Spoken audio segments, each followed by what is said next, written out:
يعرف قيمته إلا الله. جئنا ونحن على يقين أن رسول الله صلى الله عليه وسلم هو باب الله المزدوج. سيدنا هو باب الله المزدوج، فهو باب الحق إلى الخلق وباب الخلق إلى الحق. سيدنا رسول الله صلى الله عليه وسلم الذي عرف قيمته هو الله، فهو الذي تم معناه وصورته، ثم اصطفاه حبيب بارئ النسب منزه عن شبيه في محاسنه، فجوهر الحسن فيه غير منقسم. دع ما ادعته النصارى في نبيهم، واحكم بما شئت مدحا فيه واحتزم، وانسب إلى ذاته ما شئت من شرف، وانسب إلى فضله ما شئت من عظم، فإن فضل رسول الله ليس له حد فيعرب عنه ناطق بفمه. إن الذي أحب رسول الله وعلم قدره ورفع مكانته والله، عرف قدره فما خلق الخلق إلا من أجل حبيبكم صلى الله عليه وسلم، كما في حديث آدم حينما اقترف الخطيئة فقال يا رب أسألك بحق محمد أن تغفر لي، فقال الله يا آدم وكيف عرفت محمدا ولم أخلقه بعد؟ فقال آدم عليه السلام لأنك لما خلقتني بيدك ونفخت في من روحك وأسجدت لي ملائكتك نظرت فرأيت مكتوبا على قوائم العرش لا إله إلا الله محمد رسول الله، فعلمت أنك لم تضف إلى اسمك إلا أحب الخلق إليك. فقال الله صرخت يا آدم لولا محمد ما خلقتك ولولا محمد ما غفرت لك. يبقى ربنا سبحانه وتعالى ما خلق الخلق إلا من أجل حبه حبيبه صلى الله عليه وسلم.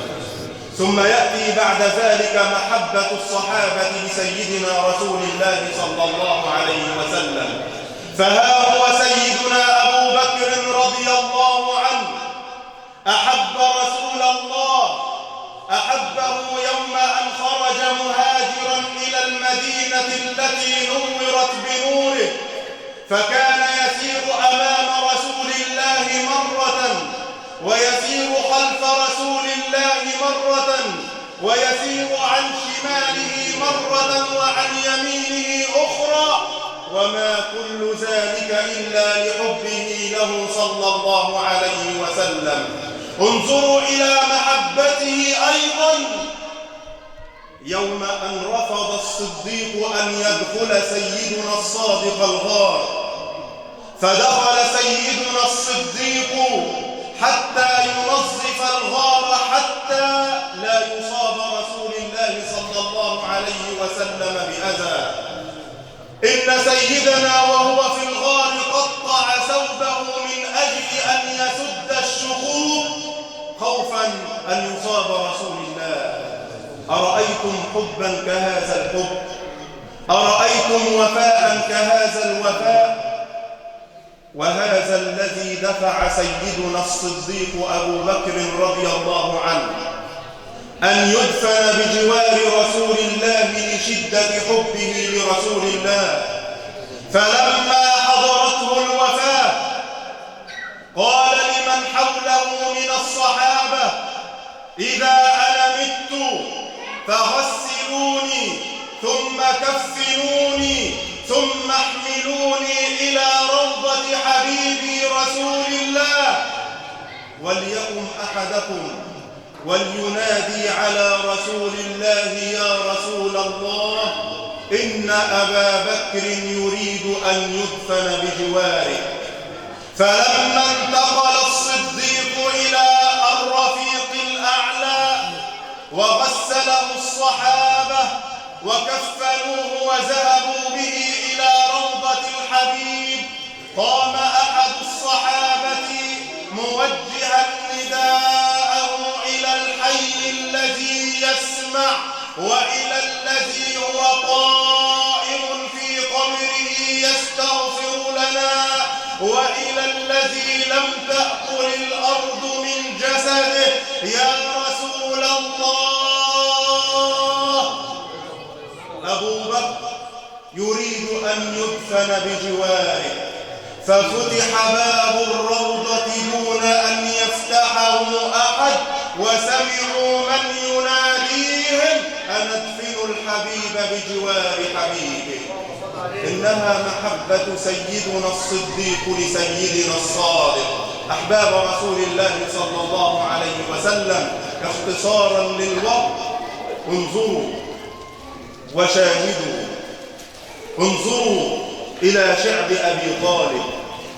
أرى الآن هناك نساء يدخلن ونساء يخرجن، وأرى سويبة وهي تخرج الآن لتستدعي لآمنة الشفاء أم سيدنا عبد الرحمن بن عوف، وها هي الشفاء تحدث عن ميلاد سيد الأنبياء صلى الله عليه وسلم، فتقول: لما خرج رسول الله صلى الله عليه وسلم في يدي، خرج وهو ساجد لربه، فحفرنا له حفرة في الأرض كعادة العرب، إذا ما نزل المولود قبل شروق الشمس حفرنا له حفرة ووضعناه فيها، ثم غطينا الحفرة ببرمة، والبرمة هي الإناء من الفخار. تقول الشفاء رضي الله عنها: وبعد قليل وأنا منشغلة بأمه سمعت صوت انفجار، فنظرت فإذا بالبرمة قد انشقت إلى نصفين، وإذا الطفل موجها وجهه إلى السماء وكأنه يخاطب ربه، وكأنه يقول: ارفعوا البرمة عني، لا تجعلوا حاجزا بيني وبين ربي. وفرح الكل يوم ميلاد سيد الأنبياء، حتى أن سويبة لما ذهبت وبشرت أبا لهب الذي ناصب رسول الله صلى الله عليه وسلم العداء، ماذا فعل أبو لهب من شدة حبه لقدوم سيدنا صلى الله عليه وسلم؟ أعتق سويبة وقال لها: أنت حرة بسبب فرحه بميلاد رسول الله صلى الله عليه وسلم. فلما مات أبو لهب رآه العباس بن عبد المطلب في منامه وقال له: ماذا فعل الله بك؟ فقال: إني في نار جهنم، غير أنه يخفف عني العذاب في كل يوم 2 لأنني فرحت بميلاد محمد بن عبد الله. فلما سمع أهل الله بهذا الخبر قال أحدهم ناشدا منشدا: إذا كان هذا كافر جاء ذمه وتبت يداه في الجحيم مخلدا، أتى أنه في كل يوم 2 دائما يخفف عنه للسرور بأحمد، فما الظن بالعبد الذي عاش طول عمره بأحمد مسرورا ومات موحدا. إننا جئنا من أجل أن نحتفل بميلاد رسول الله وأن نفرح بميلاد رسول الله، وفرحنا بميلاد الحبيب تجديد للبيعة وإعلان للحب، فهو الذي قال صلى الله عليه وسلم: إن من أشد عباد الله لي قوم لما يأتوا بعد يتمنى أحدهم أن يراني بماله وولده. فنحن الذين جئنا من بعدك يا رسول الله نود أن نراك ولو أن ننفق كل ما في وسعنا من أجل أن نحظى بنظرة منك يا رسول الله. اللهم إننا يا ربنا نسألك بحبيبك المصطفى وبنبيك المجتبى أن تحشرنا في شفاعة الحبيب المختار. اللهم إننا حضرنا ميلاد حبيبك وأدركنا شهر ميلاد نبيك، فلا تحرمنا شفاعته يوم اللقاء يا رب العالمين. واحفظ مصر وأهلها يا أكرم الأكرمين.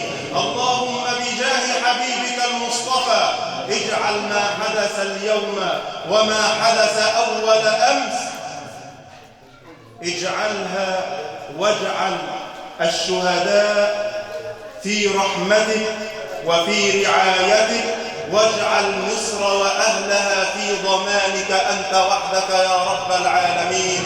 اللهم عافنا واعف عنا وعلى طاعتك أعنا ومن شرور خلقك سلمنا وإلى غيرك لا تكلنا ولا تخرجنا يا مولانا من هذا المكان إلا مغفورا لنا أجمعين. وصل اللهم وسلم وبارك على سيدنا المبارك وعلى آله وصحبه وسلم، وكل عام وأنتم بخير. شكر الله الشيخ العليم العالم العلماء الأصغر الشريف والملتزم بأكاديمية التربية المعاصر تحت قيادة سيدنا الشيخ علي رحمة الله تبارك وتعالى.